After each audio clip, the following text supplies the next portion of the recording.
Hello guys, welcome back to my channel humanities. आज हम cover करने वाले हैं political parties and party system.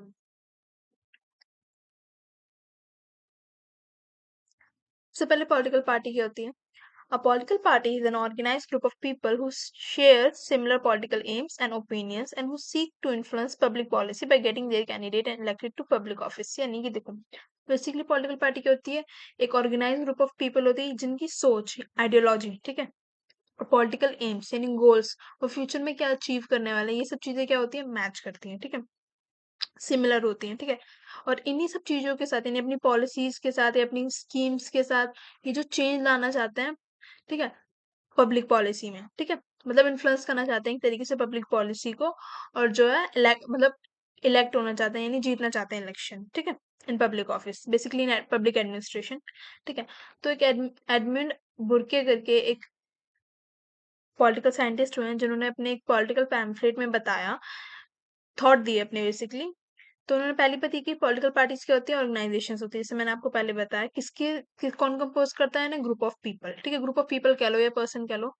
In parties के क्या होते हैं, कुछ स्पेसिफिक गोल्स होते हैं, ठीक है, जो इन्हें परस्यू करने होते हैं इलेक्शन जीतने के बाद, ठीक है। जैसे कि मान लो कोई एक रिप्रेजेंटेटिव कहीं से खड़ा हुआ है, ठीक है, इलेक्शंस में, तो एक मैनिफेस्टो होता है पहले, है ना, जो बताता है कि हाँ अगर हमारी पार्टी जीतती है तो क्या क्या काम करेगी, है ना। तो यही जो काम वाली जो बात है कि क्या क्या काम करेगी, क्या जो है सुधार लाएगी सिस्टम में, ठीक है, क्या क्या चीजें चेंज करेगी, क्या अच्छा करेगी, तो इन्हीं गोल्स, यही गोल्स होते हैं जिनको ये परस्यू करना चाहते हैं, जिसको ये बताते हैं बिफोर, जब इलेक्शन मतलब स्टार्ट होते हैं, यानी जीतने से पहले बताते हैं, ठीक है।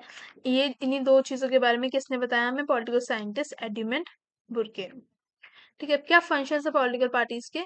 तो फर्स्ट पॉइंट जो है इसका मतलब ये है कि पॉलिटिकल पार्टीज क्या करते हैं ना, देखते हैं कि लोगों की क्या डिमांड्स आ रही हैं, ठीक है, लोग किस चीज से परेशान है, ठीक है, क्या वो चेंज चाह रहे हैं, ठीक है, किस टाइप के मतलब जो है वो चीजें चाह रहे हैं कि हाँ उनके अच्छे के लिए हो, क्या कंसर्न है लोगों का, ठीक है। तो इससे उन्हें क्या पता चलता है ना, इससे एक तरीके से वो अपना पूरा आइडिया मतलब जो है आइडिया पूरा तैयार कर लेते हैं कि हाँ उन्हें किस टाइप की पॉलिसीज लानी है जिससे उन्हें सपोर्ट मिलेगा, जो लोकल पब्लिक है उसका, और वो गवर्न कर पाएंगे उनको अच्छी तरीके से, ठीक है। They unite diverse interests, create policy platforms, select candidate, campaign, election, implement policies, while in power providing a structure for political debate, ठीक है। तो यही बात है कि लोग क्या करते हैं, देखते हैं कि लोग क्या चाह रहे हैं, ठीक है, क्या उनकी इच्छाएं हैं, ठीक है, इस टाइप से फिर वो क्या करते हैं, आइडियाज बनाते हैं, ठीक है, लोगों को इन्फ्लुएंस करते हैं कि हाँ आप हमें वोट दो तो हम ये काम करवाएंगे, ठीक है। सेकंड क्या है? नॉमिनेशन ऑफ कैंडिडेट, ठीक है। नॉमिनेशन ऑफ कैंडिडेट से यहाँ पे क्या मतलब है कि जो भी मान लो बीजेपी है, ठीक है, बीजेपी है, अगर बीजेपी किसी कैंडिडेट को कहीं किसी कॉन्स्टिट्यूंसी पे खड़ा करिए इलेक्शंस के लिए, ठीक है, तो जो बीजेपी का कैंडिडेट होगा वो बीजेपी की आइडियोलॉजी को क्या करेगा, सपोर्ट करेगा, ठीक है। जो काम बीजेपी करना चाह रही है वो अपनी कॉन्स्टिट्यूंसी में वही चीजें बताएगा, ठीक है। तो एक तरीके से यहाँ पे ये बोला गया है कि कैंडिडेट्स क्या करते हैं, आइडियली रिफ्लेक्ट करते हैं अपने पार्टी के कंबाइंड इंटरेस्ट का, यानी जिस पार्टी से वो खड़े हो रहे हैं उसके वो क्या करते हैं, इंटरेस्ट है जो उनके इंटरेस्ट वगैरह को क्या करते हैं, रिफ्लेक्ट करते हैं, ठीक है। थर्ड पॉइंट है political party structure voting by offering defined platforms and labels simplifying complex choices this they aggregate interest framing debate and mobilising voters party identification pass performance for the guide decision. देखो, basically इस point का मतलब ये है कि देखो, अब जैसे कोई पार्टी है, जैसे कि स्टार्टिंग में अगर आपने देखा होगा तो जो कांग्रेस थी वो कितना ज्यादा डोमिनेट कर रही थी, ठीक है, कांग्रेस कितनी ज्यादा डोमिनेट पार्टी थी कि वो इलेक्शन जो है जीतती आ रही थी, ठीक है। उसके बाद क्या हुआ, अब बीजेपी जो आप देख रहे हैं कि इलेक्शन जीतती हुई आ रही है, तो एक तरीके से जो पार्टी का काम है, ठीक है, कि उसने फर्स्ट अपने 5 ईयर में जब वो आई इलेक्ट हुई जीती उसने सरकार बनाई अपनी, तो फर्स्ट 5 ईयर में उस गवर्नमेंट ने क्या काम किए, ठीक है, जब वो री इलेक्ट हुई तो उस 5 ईयर में उस गवर्नमेंट ने क्या काम किया, ठीक है, तो उनका जो काम है, जो वो पॉलिसी बना रहे हैं, जो वो स्कीम्स बना रहे हैं लोगों के लिए, ठीक है, जो भी फेवर में लोगों को कर रहे हैं वो बहुत ज्यादा मतलब इन्फ्लुएंस करता है, लोगों को बहुत ज़्यादा इन्फ्लुएंस करता है, जिससे वोटिंग में भी बहुत ज़्यादा मतलब क्या आता है, फ़र्क आता है। मतलब लोग ऑब्वियसली बात है जो काम करेगा उनके लिए उसकी तरफ ज़्यादा झुकेंगे, ठीक है? फोर्थ है another critical function of a party is that of coordination within government. In addition to coordinating within society and between government, and society at large through its interest in aggregation. Function of political party act as a bridge between the legislature and the executive in both presidential and parliamentary form of government. देखो political party कैसे act करती है, bridge की तरह act करती है between legislature and executive. Basically क्योंकि जो भी पॉलिटिकल पार्टी होगी वो ही क्या करती है, कोऑर्डिनेट करती है गवर्नमेंट के साथ, ठीक है, नेशनल लेवल पे और रीजनल लेवल पे और इवन लोकल लेवल पे भी, ठीक है। फिफ्थ पॉइंट क्या, political party also help voters to choose candidate by proposing alternative programme of action in the form of party manifesto. यानी कि सब जो पार्टी है क्या करती है, इलेक्शन से पहले अपना एक मैनिफेस्टो क्या करती है, रिलीज करती है, ठीक है। उस मैनिफेस्टो में वो बताती हैं कि क्या काम है जो सबसे पहले करेंगे, ठीक है। ऐसे पॉइंट्स होते हैं 1 2 3 4 5 करके कि हाँ ये काम है, अगर हमारी सरकार आती है तो हम ये काम करेंगे, ठीक है। या हम जो जो बच्चे अच्छे परसेंटेज से पास होंगे उन्हें लैपटॉप देंगे, ठीक है। इस टाइप्स की वो स्कीम, लिक्विडेटिव स्कीम्स निकालते हैं जिससे लोग अट्रैक्ट होते हैं, उन्हें फिर वोट देते हैं, ठीक है। ट्रस्ट करके बेसिकली उनको ये करते हैं, वोट देते हैं।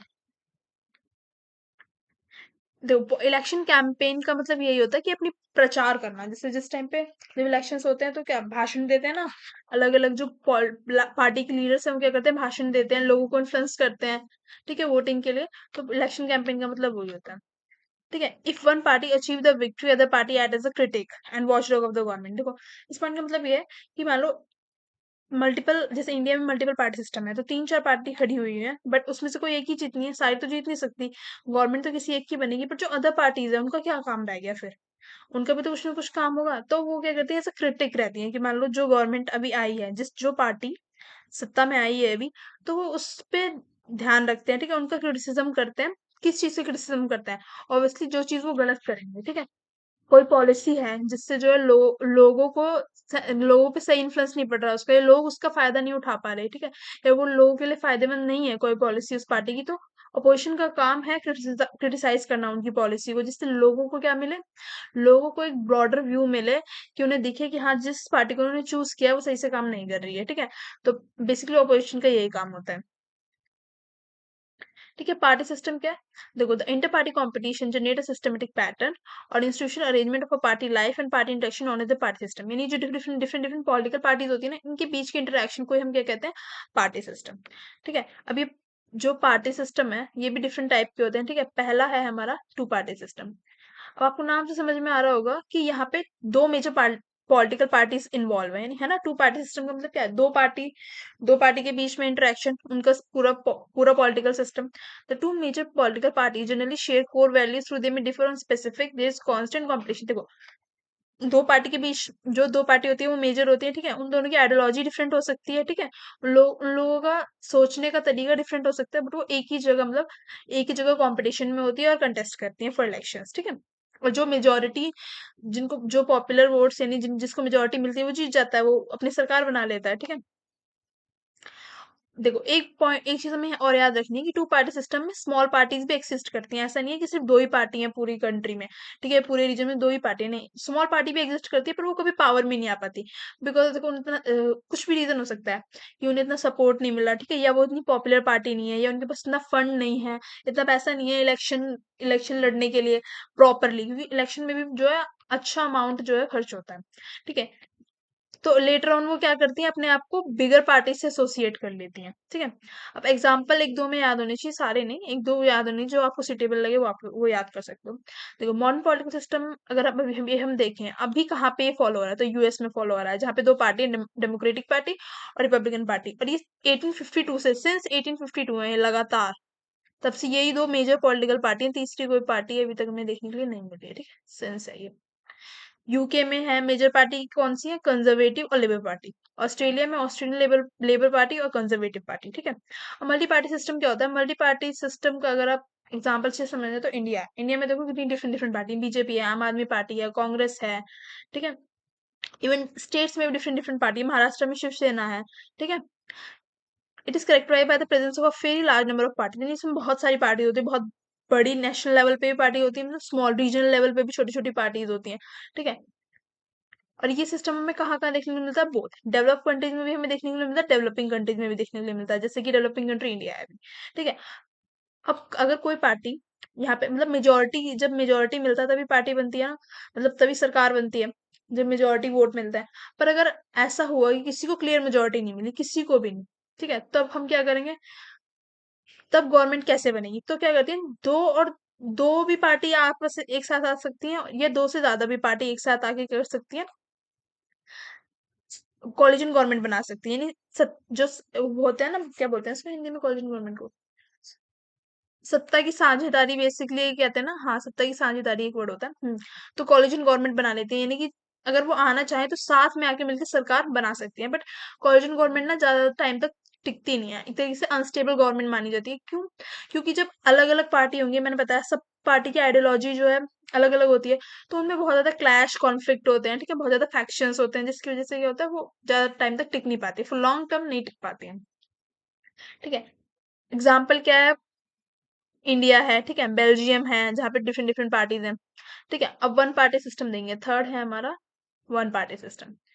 वन पार्टी सिस्टम क्या है? जहाँ पे एक सिंगल पार्टी के पास में पावर हो, ठीक है।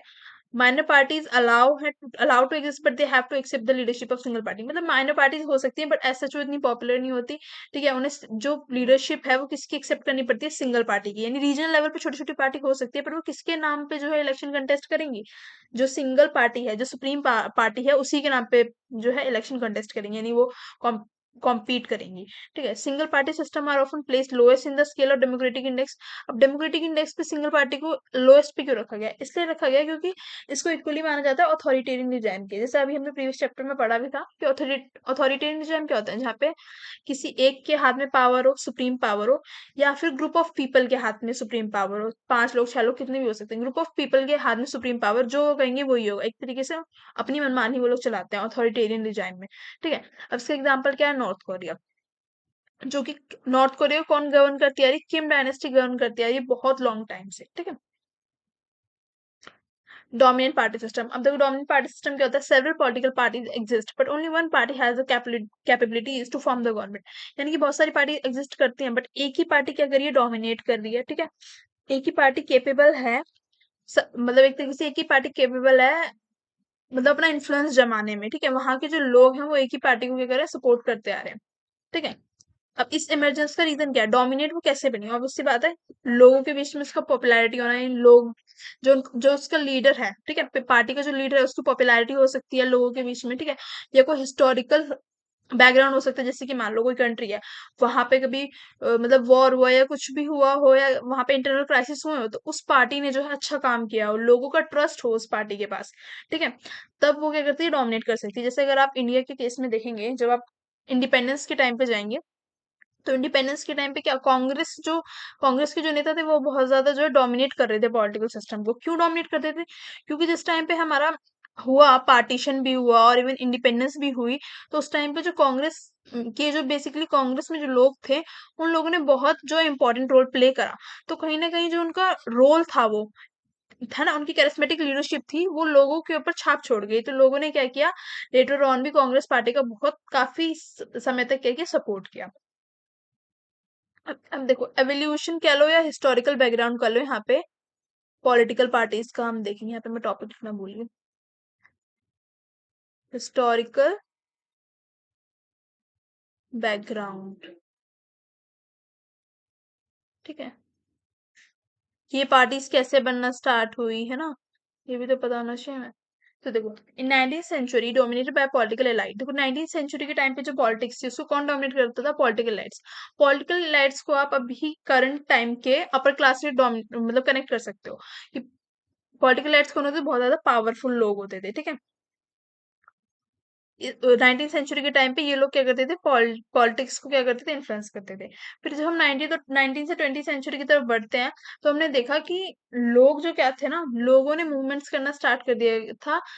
जो राइट टू वोट है वो बहुत ज्यादा जो है, मतलब राइट टू वोट की जो नॉलेज है, यानी राइट टू वोट की जो अवेयरनेस है वो लोगों में बहुत ज्यादा फैलने लगी थी। जिसकी वजह से क्या हुआ? जो ये एलाइड ग्रुप थे ना, इनकी पावर जो क्या हुई? कम होती चलेगी, डिक्लाइन होती चलेगी। अब हम मिड 20th के टाइम पे आएंगे, तो most western democracies were dominated by particularistic parties that confined their appeal to. मतलब 20th सेंचुरी के टाइम पे क्या है ना, छोटी छोटी पार्टीज बनना स्टार्ट हो गई थी। ठीक है, कंजर्वेटिव पार्टीज हमें देखने को मिली, जो कि अपर क्लास और बिजनेस क्लास के लोगों ने मिलकर बनाई थी। ठीक है, वर्किंग क्लास के लिए हमें पार्टी देखने के लिए मिली, वर्किंग क्लास टाइप की पार्टी देखने को मिली। जो वर्कर्स थे ना, जब इंडस्ट्रियलाइजेशन हो रहा था, तो जो वर्कर्स थे, पीड़ित वर्कर्स थे बेसिकली, ठीक है, उनकी हमें पार्टी देखने के लिए मिली। एग्रीगेरियन पार्टीज हमें देखने को मिली जो फार्मर्स के इंटरेस्ट में थी, ठीक है, जो फार्मर्स के लिए मतलब बेसिकली पॉलिसीज वगैरह बनाना चाहती थी, फार्मर्स की जो स्थिति है उसको सही करना चाहती थी। वर्किंग पार्टीज, वर्किंग क्लास के लिए जो पार्टी बनी वो ऑब्वियसली वर्कर्स जो थे उनकी स्थिति सुधारना चाहती थी, ठीक है। ये जो अडल्ट फ्रेंचाइज है ना, राइट टू वोट की, जो है 18 के बाद जो है आपके पास, 18 से ही आपके पास वोटिंग राइट होगा, तो इस चीज ने क्या किया, ट्रेडिशनल सोशल क्लीवेज था ना, तो ट्रेडिशनल सोशल क्लीवेज से यहाँ पे क्या मतलब, जैसे कि आप कहीं के कंट्रीज में देखेंगे तो सिर्फ मेन को था राइट टू वोट, ठीक है, वुमेन को नहीं था। कहीं पे जो है सिर्फ जो एडल्ट लोग हैं उन्हीं को राइट टू वोट था, ठीक है, जो ओल्ड पीपल है उनको राइट टू वोट नहीं। तो इस सोशल क्लीवेज को भी एडल्ट फ्रेंचाइज ने खत्म कर दिया कि 18 के बाद सब लोग एलिजिबल हैं अपना रिप्रेजेंटेटिव चुनने के लिए, ठीक है, कि कौन कौन जो है लीडर उन्हें गवर्न करेगा, ठीक है, ये कौन पार्टी है, कौन सी पार्टी है जो उन्हें गवर्न करने वाली है, ठीक है। ये लेक्चर हमारा यहीं खत्म होता है। Thank you for watching. Stay tune for more updates.